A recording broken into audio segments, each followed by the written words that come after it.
Ruchim Aboim B'Shem Irgun Shirei Torah, Moses Boston. I'd like to welcome everyone to tonight's shir. I'd like to welcome all the men here in the main shul, and all the women upstairs and downstairs, and everyone listening in through the telephone or watching through the streaming. Ruchim Aboim. I'd like to give a big yeshikayach to the Rand family for the support of tonight's shir. Lili Nishmas Aviyim, Ramoshe Ben Velazar, Imam Chedva Fradel, Basher Avram David, Aleim HaSholem. I'd also like to give a big yeshikayach to the Kimmel family for the support for tonight's shir. Lili Nishmas, Yishachayim Meira Basher Yitzchak, Allah HaSholem. Tenish Mesem Tzuritz B'Tzara Chaim. Rabbi say Irgun Shirei Torah relies on the support of the Tzibur sponsoring the shiurim to continue bringing these inspiring Abatzis HaTorah programs to the community and worldwide. Call Irgun Shirei Torah at 718-851-8651 or email tapecenter@yeshivanet.com to display chutz of Abatzis HaTorah Derabim. Additionally, Irgun Shirei Torah's annual dinner is coming up in just 2 short weeks. It's a perfect opportunity to show you Hakaras HaTov to Irgun Shirei Torah or to the Rabbanim Ashear you've enjoyed by putting an ad in the journal in honor of this occasion. There'll be there's paperwork on the table with more information. Tonight we have the cover to have with us once again Rabbi David Ashear, a noted speaker and author, speak on the important topic of living Emunah. It's my cover to call on Rabbi Ashear for tonight's drasha.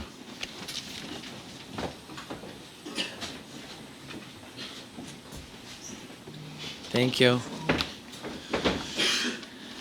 I have benefited greatly from the Irgun Shiurei Torah. Thank you for all of your Harbatzat HaTorah. You'll excuse my Sephardi accent. As we approach another Tisha B'Av, continuing on in this long galut, on one hand, we're in mourning over the Khurban, but at the same time, we're thinking about how we could end it. What's our role? Usually at this time, we speak about sinat chinam, stopping the hatred. We talk about sipital Yeshua, anticipating the coming of the Mashiach. What does each individual have to do to be considered that you did your share? Nobody should ever think, me? What am I going to do? I'm going to bring Mashiach? I'm going to end this long galut? The Mesilat Yesharim writes in Perek Yud Tet, he said, someone who is truly concerned about Hashem's honor should constantly be praying for Mashiach to come and the kibbutz galuyot, because then and only then will the world acknowledge Hashem's rulership. But the Yetzer Hara discourages people, and he mocks people, and he makes them think, what, me? My prayers for Mashiach is what's going to do it? I'm going to be the one who's going to bring the salvation to the entire Klal Yisrael? It is precisely to that Yetzer Hara that the Gemara teaches us. Lefikach Adam Nivra Yehidi. Man was created alone. Kedei shekol echad yomar b'shvili nivra ha'olam. So each person should say, it was worth it for Hashem to make the whole world just for me. And yes, what you do is so important.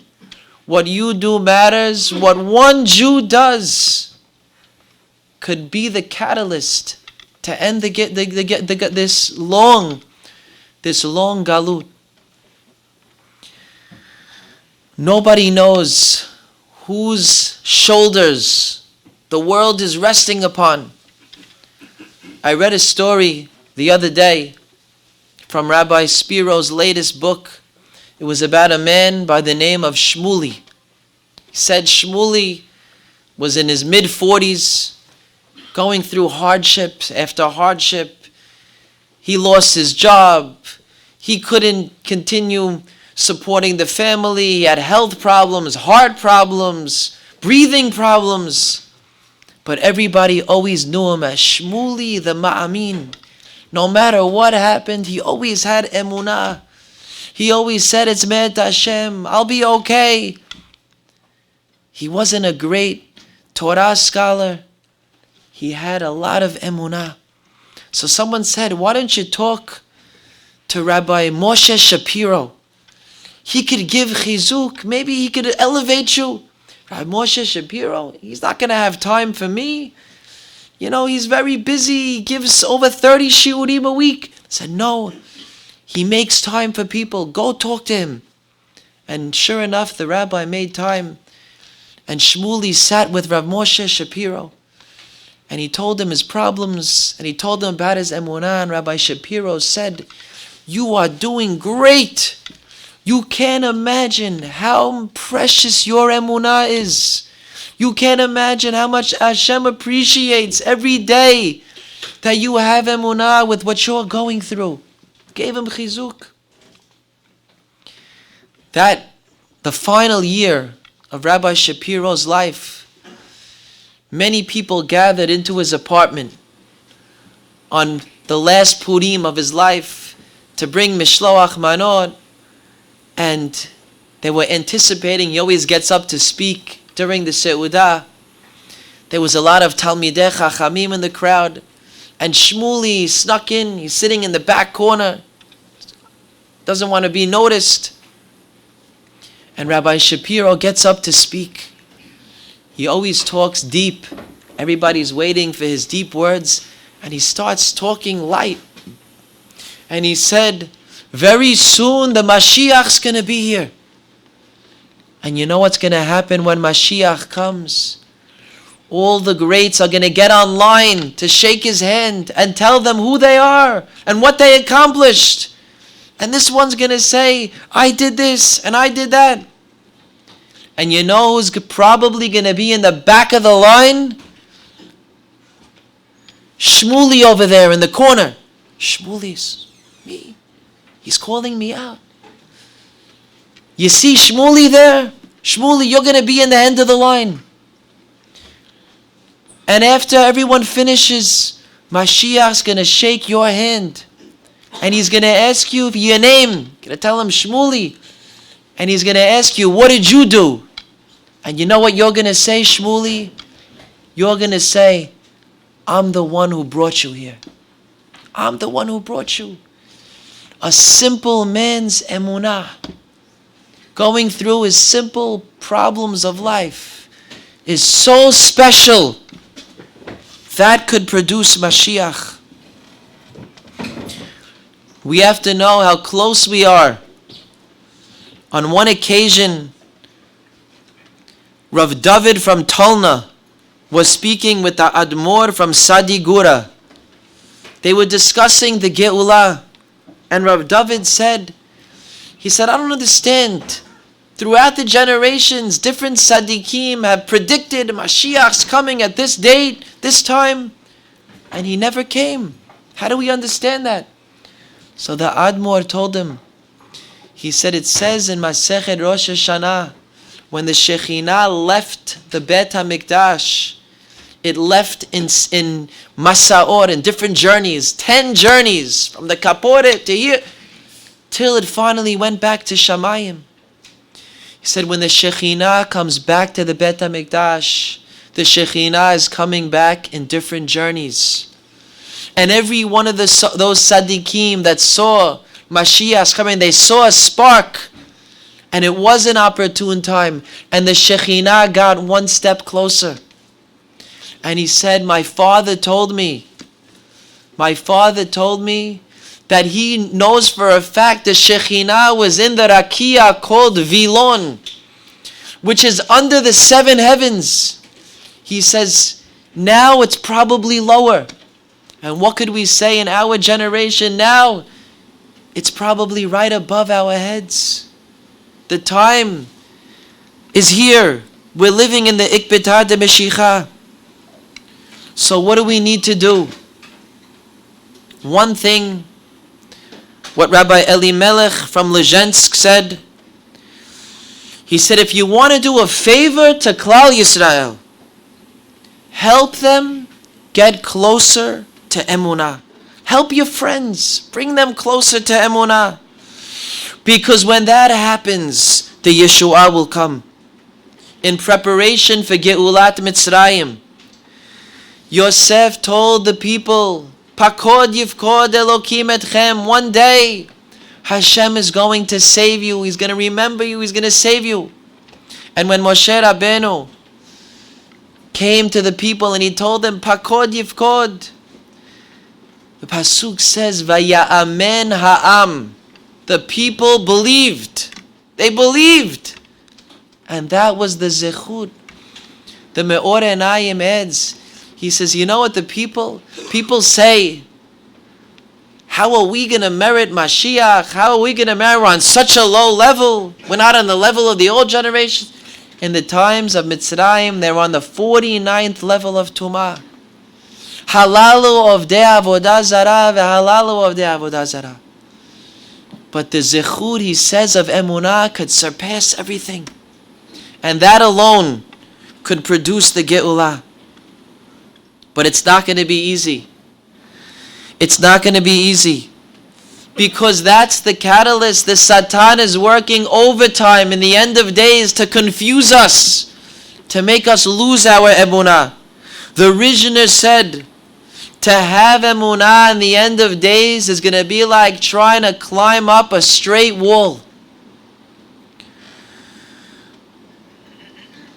Of course, constantly, all day long, Hashem is doing chasadim to us. Everyone in his own life is filled with chesed Hashem. But what spreads on the news all the time is all the bad things that look like they're happening. And one after other, we hear this tragedy. They don't report the 250,000 births that happened every second of the day.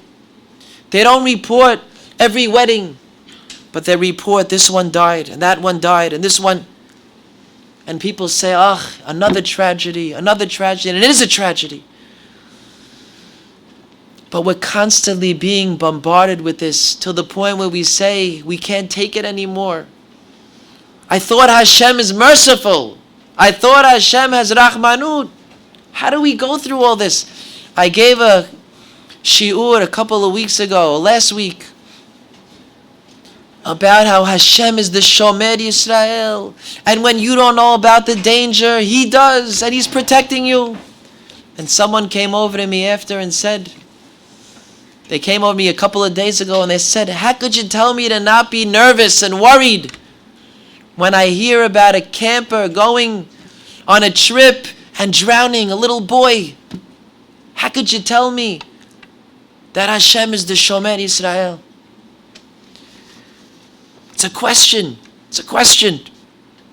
I would like to read for you the words that the Rambam said to his son, giving him musar. It's a little bit of a different context. He says, Ka'asher timseu katuv amok. If you ever find something that you're reading very deep, ma'amar navoch, something not so understandable, but Torah, whether it's in the Torah, Nevi'im, in the prophets, or Sifrei Chachamim, Asher lo tevinuhu, you don't understand it, velo tedau, we said you don't understand its hidden meaning. V'nir'eh kesoter pinot haTorah, it looks like it's contradicting fundamentals of our Torah. Al tazuzu me'emunatchem, don't veer off at all from your emunah. V'al yitbalbel sichlechem, don't get confused. Imdu becheskadchem, stay strong. V'hapechitu tahi chashbua bachem, and say it's me, my deficiencies that don't allow me to understand. Hinichua bekeren zavit, put it in the corner, put your question in the corner. Let it rest. Ve'al teshaksu kol emunatchem, and don't throw out, don't make it detestable, all your emunah, because of a question. Something doesn't make sense. Don't throw away all your emunah because of a question. We are the problem. We don't understand. Hashem is perfect. When Rabbi Yitzchak Isaac Sher, he found out that his only son had passed away, was killed, Yamach Shemam, by the Nazis, and his students that were with him all lost relatives and they were all broken, he gathered them together to give them divrei chizuk. And he started telling them about the purpose of life, what we're doing here, what's life all about. And he started telling them about the pleasures of the future life, about Gan Eden, about Yemot HaMashiach, about Olam Haba.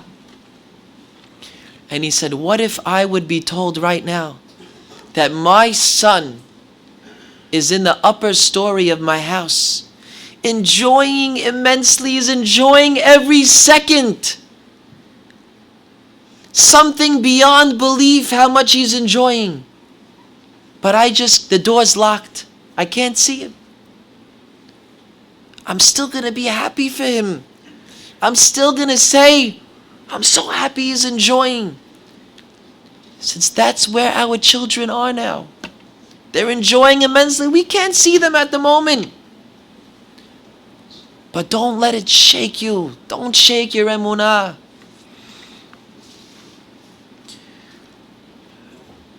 Tragedies happen.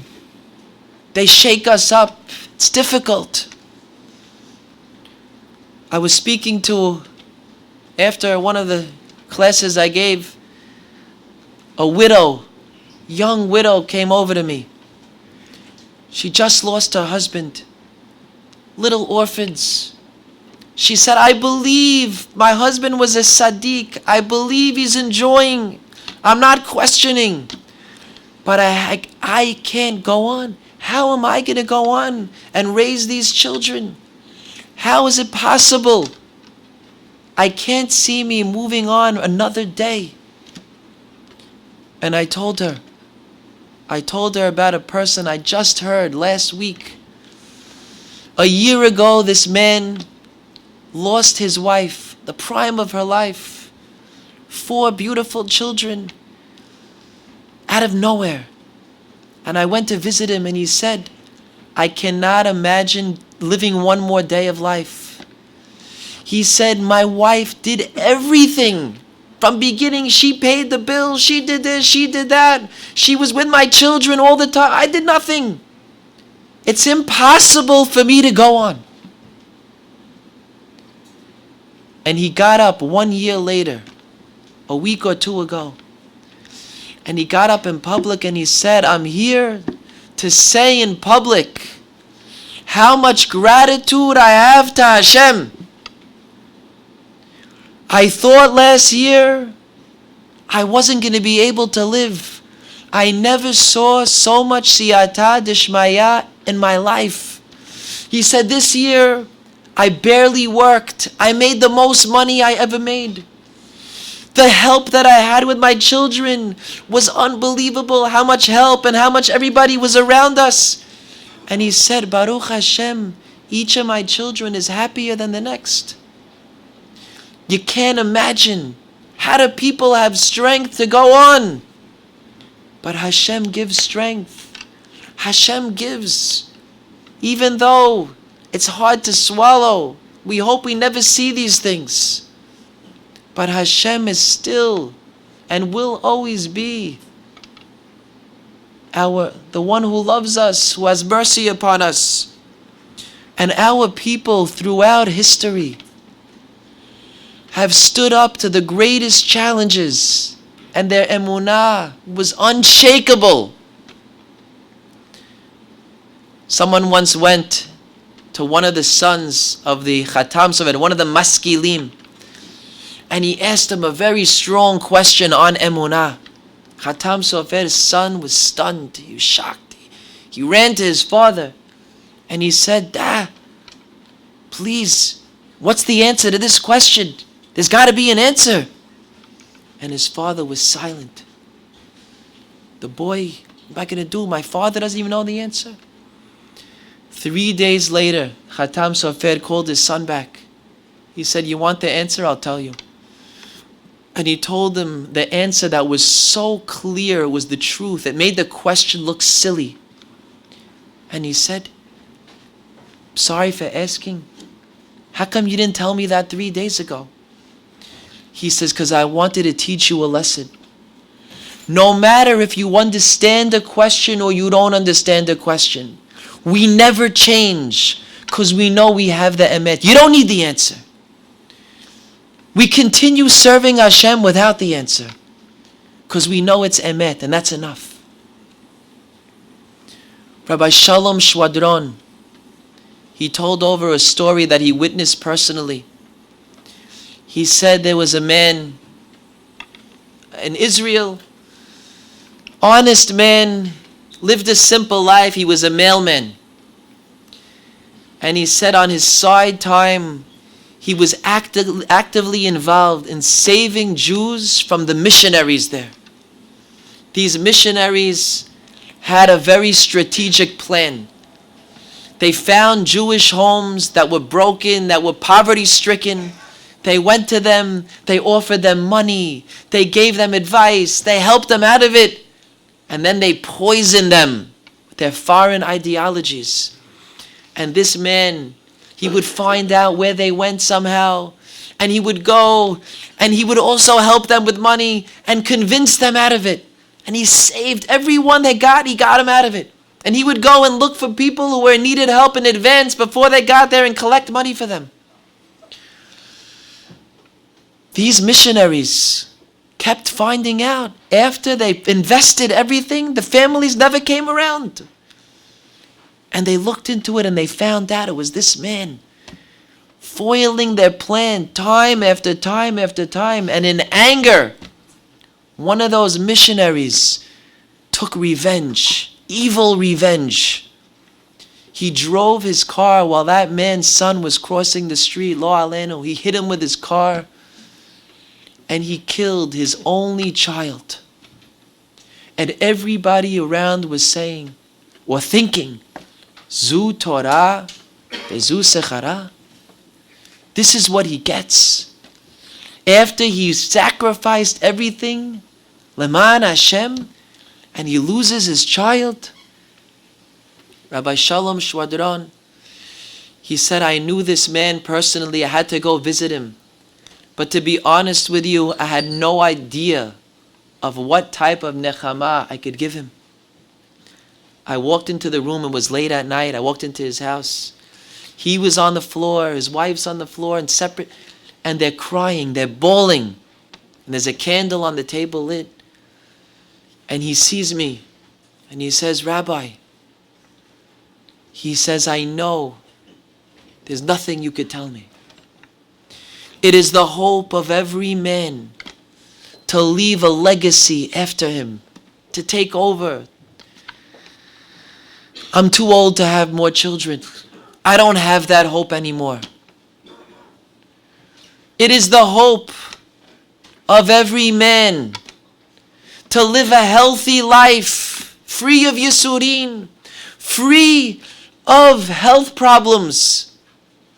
He said, I no longer have that hope. Because what does it matter when I'm dealing with this pain? It is the hope of every man that he makes parnasah easily, fruitfully. I don't care about that either. My wife and I could live on nothing after what happened. And then he turns to Hashem and he says, Ribono shel olam, everything I did was just for you. And now I have no fear in the world other than you, Hashem. I will continue on my holy work as best as I can. And I fear no consequence. I fear nothing. Nobody could stop me now. The rabbi was floored. Saw rock solid emunah. For someone to get up like that. We have great people who don't question, even though the questions could be asked.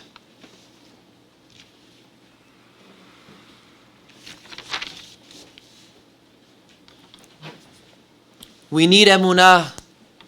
We need Emunah in everyday life, not just the one heroic moment. Not recently, but too much. I've been hearing over the last year or two, constantly being bombarded with cases of families with children off the derech. Doesn't make sense. Good families, good people, and places where I speak and I talk about it.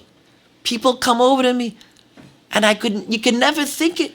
We have a child off the derech. We have a child off the derech. We have left and right, all over the place.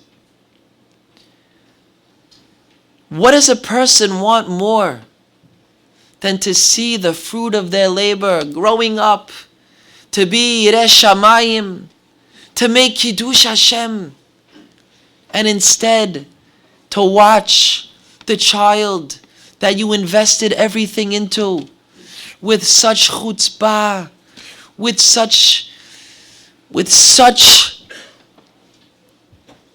they don't care about Torah, they don't care about Hashem, wreaking havoc in the home.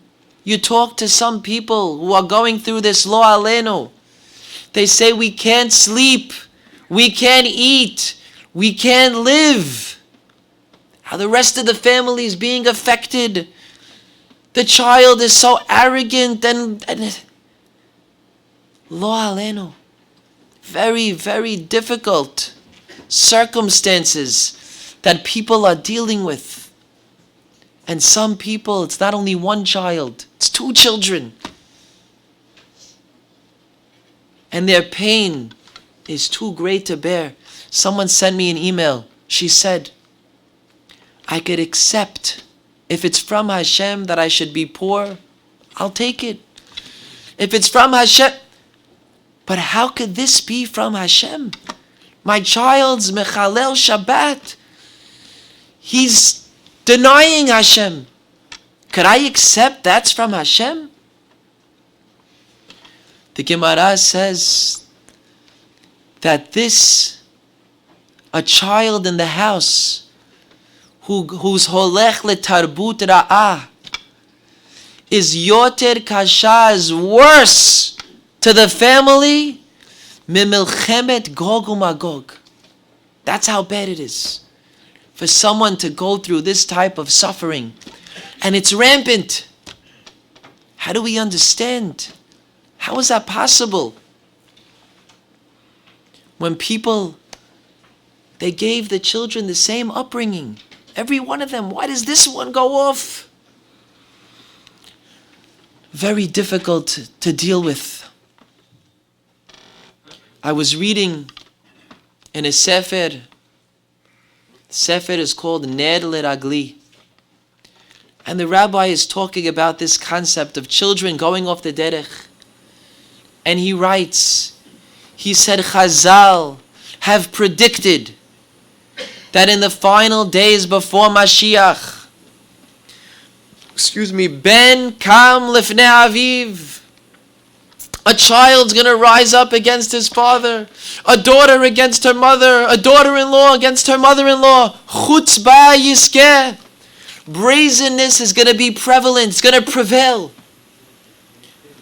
It's like a gezerah. It's a gezerah.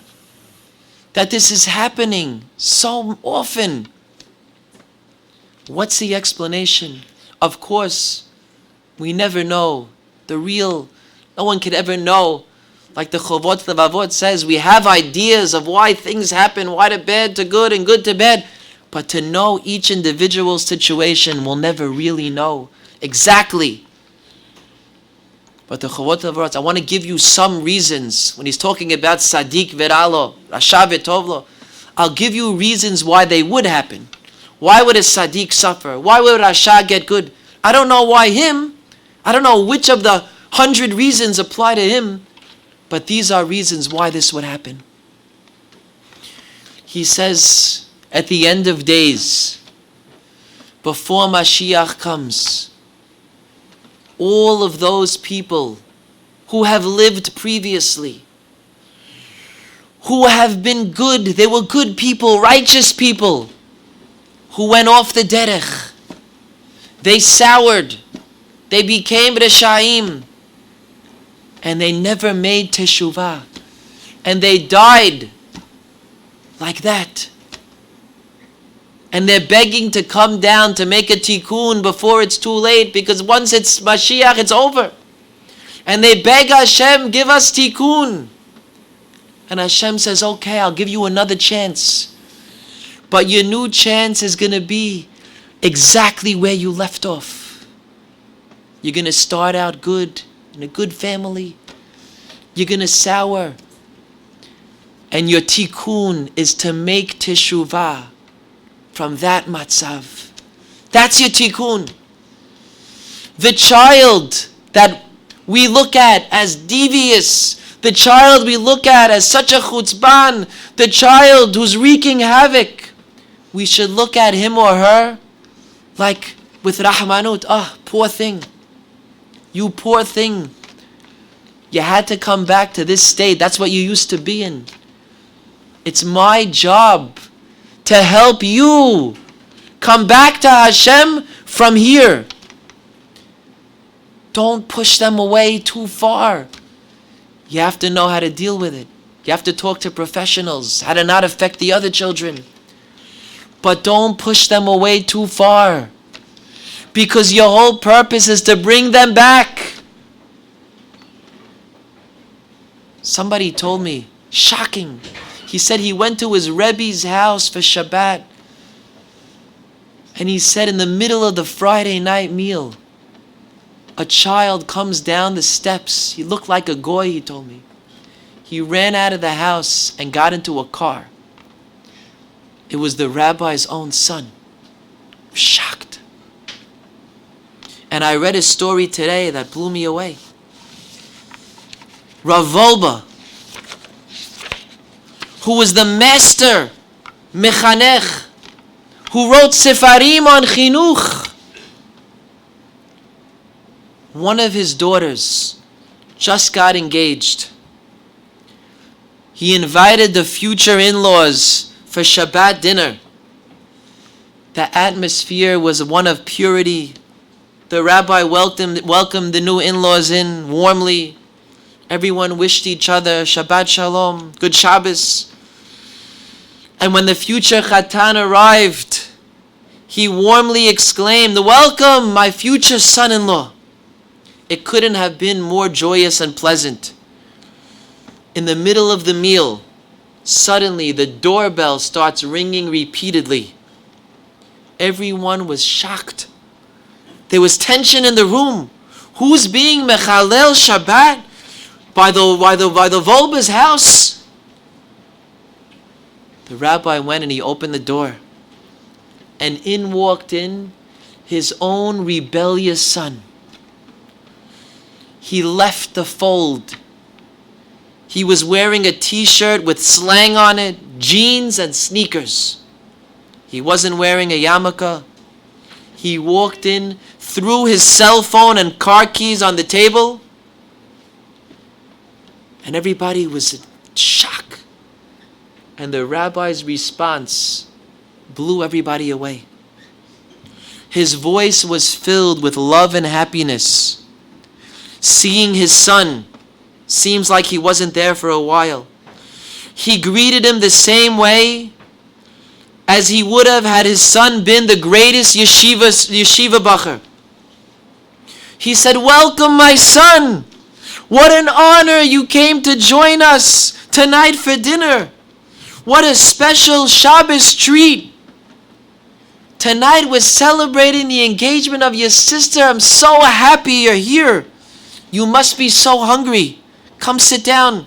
And he gave him the seat right next to him. The father, Rabbi, didn't express one tinge of disapproval.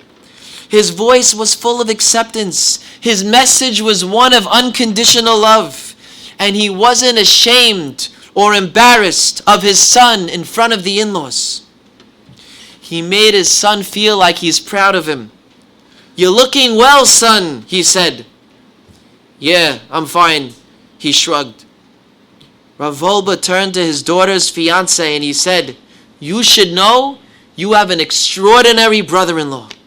Really extraordinary. His intelligence keeps amazing us since he was a child. I'm certain you're going to get along well together. He showed only pride for his son and how much he respected him. He continued praising him in front of the others to lift him up and show his unbending love for his son. He could see right into his son's heart, and he saw that his son was good and capable of great things, and that's what he chose to focus on. Not one negative the whole night. As they were singing the Shabbos songs, Rav Wolbe reached out and started caressing his son's hands. He said, no matter what, you are my son and I'm proud of you. I miss you and I will always love you. At the end of the meal, when the boy was getting ready to leave, the rabbi said, thank you for coming, my son. This family dinner would not have been complete without you. The son said, thank you, Dad. He took his car keys and cell phone and he left. As he was about to get into the car, he turned around. He went back into the house. He put the phone, he put the car keys down. And he said, he went over and he hugged his father. He said, thank you for being there for me, Dad. I'm going to be walking tonight, not driving. And ever since that evening, when his rebellious son saw that he wasn't ashamed of him, and he still showed him love in front of that other family, he started coming back. He came back to Torah and mitzvot. That's the attitude for the child off the derech. The attitude is, you have to bring him back. So I was talking to a couple once, and they said, I understand if you tell me the child had to come back and make tikkun, but why am I stuck with it? Why do I have to live with that? And I said, you know how careful Hashem plans out everyone's life? It was all a setup. Your family needed this neshama in it. It's part of your tikkun also. You're included. Your tikkun. You have to raise such a child. So I said this somewhere else. Someone comes over to me after and says, I always had that question about my two children. I have one son who's learning in Kollel. He's unbelievable. And two of his children are off. I have another son in business. He's not as religious, and his two sons are the top in yeshiva. I don't understand. It makes a little more sense now. You're telling me my oldest son has to go through this. It's part of his tikkun. So this other couple told me, she said, okay, it's a tikkun, it's my tikkun, but I'm going through Gehenim. Give me some chizuk. How could I live my day-to-day life? And I told her, I said, you can't imagine what a moment in your life is worth with which you're going through. Where it says in the Midrash, if Eov, who suffered tremendously, wouldn't have complained about what Hashem was doing for him, we would have been saying in the Amidah, Elokei Avraham, Elokei Yitzchak, Elokei Yaakov, Elokei Eov. You know what that means? Elokei Eov. You're going to put Eov in the same sentence as the Avot HaKedushim, the greatest of whoever lived? Who's Eov? If he would have accepted his suffering without complaining, it catapults a person to the highest levels. I said, we don't ask to be tested. We don't want them because we're afraid we'll fail. But if you are someone who's in it, perhaps a minute of your emunah is worth more than 20 years of your neighbor, of what you could accomplish in an hour of your life, is worth more than years of great tzaddikim. And she said, okay, I accept.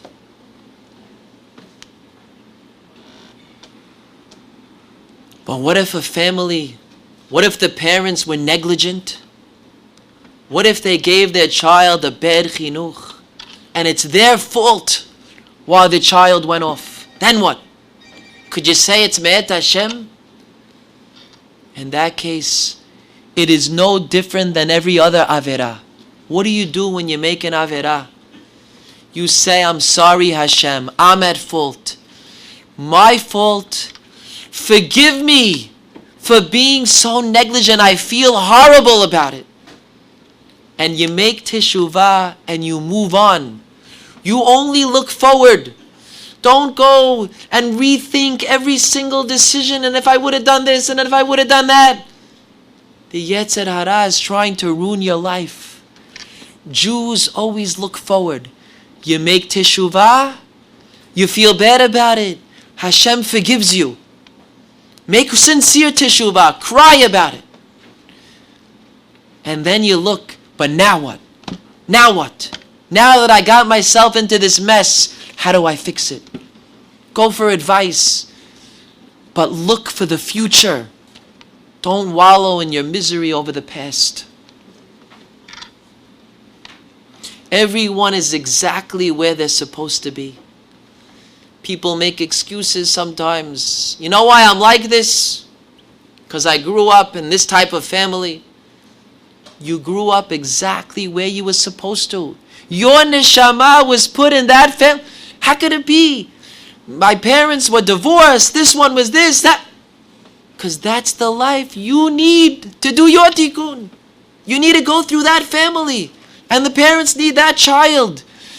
It's a master plan. Nothing is random. And if you're able to do your job the best of your ability, you're no different than the Gadol Hador. Chafetz Chaim writes in his Sefer Machaneh Yisrael, he says, the level of a person in the future is determined, he says, according to how much he accepted the way Hashem dealt with him here. And he says, if he's able, he says, V'imaita emunato shelema b'Hashem. For a person's emunah was complete. V'hitbonen tamid b'chol ha'inyanim she'iru lo. And he's thinking all the time with whatever happens to him. Shebevadai oseh HaKadosh Baruch Hu imo ze letovah. For sure Hashem knows what he's doing. It's for my best. Yitromem avur ze madregato me'od me'od la'atid lavo. V'yeheh shulchano shalem mikol tuv. That's what it's about. Accepting, understanding.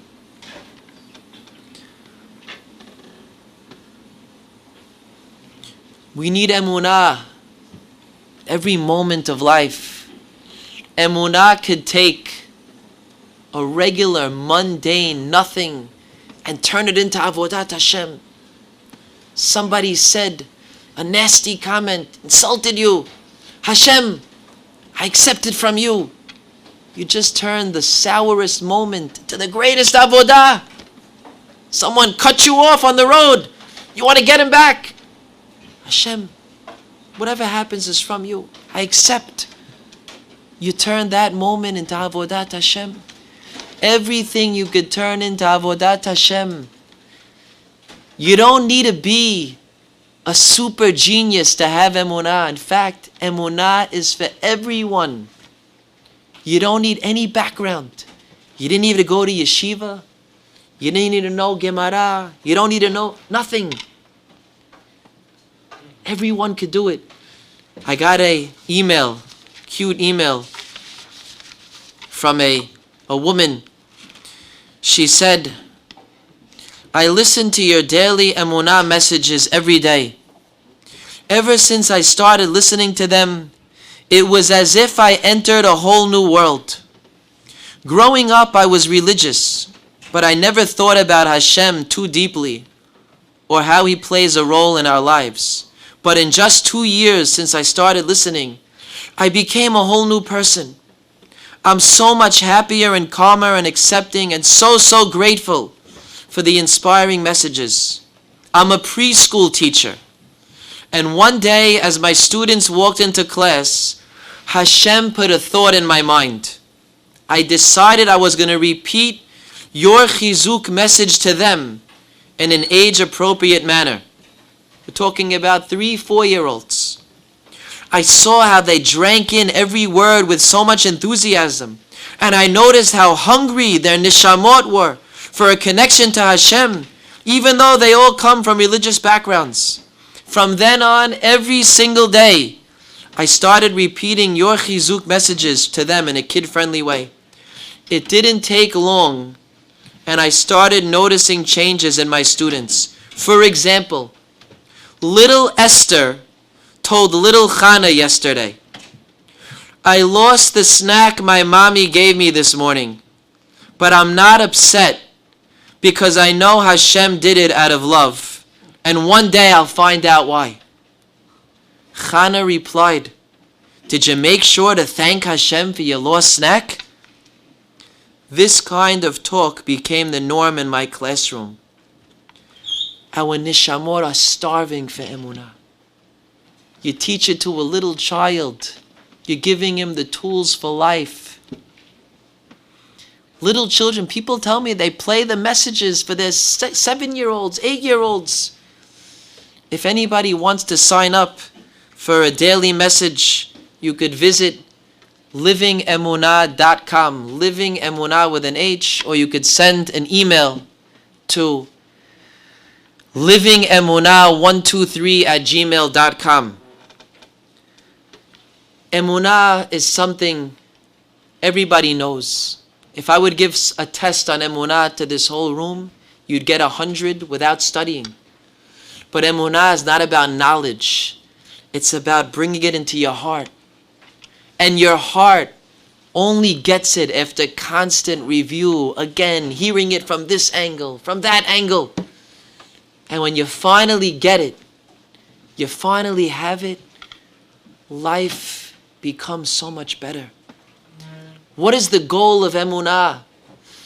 The goal of Emunah, besides for being a goal in itself, the Chovot HaLevavot says, is to free us from all the worldly worries, all the worldly stresses, to focus totally on Hashem. To have all those parnasah issues out of the way. Forget about all that stuff. It's Hashem's issue. And focus on Avodat Hashem. I was speaking the other day somewhere, and I was telling the people in the crowd, they weren't so learned. I said, do you know that every one of you could be huge Torah scholars? Say, us, Torah scholars? We don't even know how to read Gemara. How could I be a Torah scholar? I once read a book, many years ago. I read a book about a boy who was dropping out of yeshiva because he wasn't remembering anything. He wasn't getting it. And the rabbis couldn't convince him to stay. Someone told him, go visit this businessman. I think he can help you. He went to a businessman's office. This businessman knew Shas Baal Peh. He knew halakha. He knew everything. He says, wow, I'm amazed. How do you know all that? He says, very simple. First of all, do you use your time properly? He gave him 1 minute sidarim. Learn 1 minute at a time. You know what 1 minute is worth? Taught him how to value a minute. And he said, you only remember. He didn't teach him anything new. Gemara says this. With constant review. Review the same thing over. The rabbis of Gemara, they didn't even go to the class before they reviewed something 40 times. And when you start remembering, because that's the way we work. You need chazara. You'll feel a sipuk. I know this, I know that. And you'll become great. The boy stayed in yeshiva and he did become great. So, a couple of years ago, I was in another city. And I went to pray mincha and arbit in a shul. And in between, someone gets up to give a devar Torah to stall a little till arbit. So there was no rabbi in shul there. So who they get to bring? They called up, it was a man from the crowd. He was a businessman. I said, what's the businessman? What is he going to say? Listen to what this man said. He gets up. He says there's a melacha on Shabbat called zoreh. What's zoreh? Winnowing. One of the 39 melachot. When they used to throw up the grain and the chaff would separate through the wind and the grain would come down. He said, separating through the use of wind or even human air is the melacha of zoreh. You can't take peanuts with shells and blow off those shells. You're doing zoreh on Shabbat. He says, oh. And then he says, and the Yerushalmi, there's a Yerushalmi that says that zoreh applies even if you don't separate, just scattering in the wind. You spit into the wind to scatter the spit. You over zoreh from the Torah. And he says the Ramah is posek like the Yerushalmi. And therefore you can't take a tablecloth and go to your backyard and shake it to get the crumbs in the wind. And he starts giving examples. And he says, so the case comes, what if you want to spray an aerosol can on Shabbat? And you're scattering the liquid with the air. Be over in Isur Zoreh. He says, no, Rav Moshe's posek, that when you're getting the liquid out of the can through that little, it's not the air, it's the pressure from the little spout that's pulling, it's not the air, it's allowed. But he says, if you use a different tube called a Venetrube tube, that one, the air gets it out, and that's Asur on Shabbat. I'm sitting in my chair, I'm saying, wow, this guy is quoting Rav Moshe, Yerushalmi, this. I go over to afterwards the Teva to see what is he learning from. It's an English book, Rabbi David Ribiat, the 39 Melachos. He read the English book. It's all there on 2 pages in an English book. And he's a master of Melechet Zoreh from reading 10 minutes in the English book. And you're going to tell me I can't master Halcha Shabbos? I don't know it. An English book. You know what we have at our fingertips? You could master the Torah without even going to yeshiva. Of course, you need a Rebbe. Of course, you have to ask halachic shas. But your children could ask their father a question. Oh, Dad, are we allowed to do this on Shabbat? No, this is asur, this is... Wow! Look at Daddy. It's Talmid Chacham. Open up the English book. Don't be embarrassed. Learn the 39 Melachos from Rav David Ribiat. And review it. My friend told me, someone from his kehillah made a siyum last year, siyum hashas, reading the art scroll on the train back and forth to work for 6 years. He says he gets on the train, he shuts off the world, he puts something on his ears, he looks down, and he learns for 6 years every day, faster than the Daf Yomi. He made a siyum hashas. You know how much time we have? How much time, if you would value your minutes on your free time, you have something in your pocket, and review it again. And you become a master, and you know halacha, and you know Gemara. Emunah is supposed to lead us to free our minds. I don't have to worry about my business the whole night. I can go. I was asking someone last year, I said, I have a shi'ur, Gemara shi'ur. You have to come I invited him. I said, I want you to come.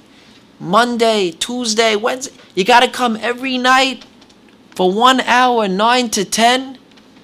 And to get into the class, you can never miss. You got, unless your brother's wedding. Other than that, you got to come. So the boy's saying, it's really Thursday we do a different topic. I said, some people are on the Monday, Tuesday, Wednesday program. You can't miss. He tells me, I don't know. I can't, I don't know. The boy comes back to me, half hour later. He says, Rabbi, what are you asking me for? 3 hours a week? I waste more time in one day. You're asking me for 3 hours a week? I'm in. If you look at it from the bigger picture, so he goes to Ashear at night. It's not so long. Out of our day, 1 hour. 1 hour in the morning, 1 hour in the night. To stick to it, you could become a Talmid Chacham. This is where our Emunah should get us to. Where we're free. Our minds are free. Sometimes you could be talking to someone in a shiur, and you ask him the question on what you just learned. And I said, did you get it? And what? What? I'm looking at you right in your eye. Sorry, my business is on my mind. Couldn't concentrate. You're missing out on life because you couldn't concentrate. Someone with Emunah, he frees up his mind. He's able to concentrate. He's able to concentrate on his children, on his wife, on life. Don't get sidetracked. This is what life's about. And if we could be mechazek ourselves, if we could add a little more emunah into our lives, it goes a very long way. And it's not all or nothing. It's not, I thought I had emunah, I fell, forget it. Every day is a battle. Every moment. And if you fell once, you get up again, and you get up again. And if you fall 6 times, you get up 7. And each time is a huge victory. Hashem should help us. He should help us to become true ma'aminim. At this point in history, when we're so close to the Geulah, like the Rabbi said, when the Jews have emunah, bevadai, the Yeshua is going to come. Let us become better ma'aminim. Spread emunah. Bezrat Hashem, we should greet the Mashiach with the Geulah Shelema. Amen.